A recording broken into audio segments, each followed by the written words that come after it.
Do subscribe to Ekeeda channel and press bell icon to get updates about latest engineering, HSC and IIT JEE main and advanced videos. Hello students, today we are studying chapter animal type, and in that we are studying topic basic arthropoda characteristics. Now arthropods are the largest phylum of kingdom Animalia. We all know that. So let's study and find out about them today. Yes, arthropods are the largest phylum of kingdom Animalia, and one of the simplest example is cockroaches. Also, if you observe this arthropods, which is cockroaches, their body is differentiated into segments. They have complex body structures and different organs which are internally associated. Their blood flow is very surreal. They have white colored blood, and this blood lacks hemoglobin. That's the reason the blood is not red in color. The blood flows through cavities. They don't have particular organs like us for the blood flow. Body is made up of 3 different layers. That's the reason they are termed as triploblastic in nature. Also, the symmetry is bilateral in nature.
Basic arthropoda characteristics. Now, if I talk about arthropods, they are one of the largest phylums in the kingdom Animalia. Now, their body is complex and the symmetry is bilateral if I talk about cockroaches.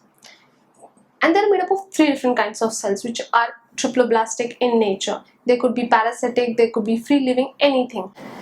Now, they do have an internal cavity that's reduced or that is made up of hemocoelomate. These organisms could be free living, they can also be parasitic, and these organisms have joint legs. One of the classic example is cockroaches. So students, in this part of the chapter, we came across basic arthropoda characteristics, and I hope you all are clear about this concept.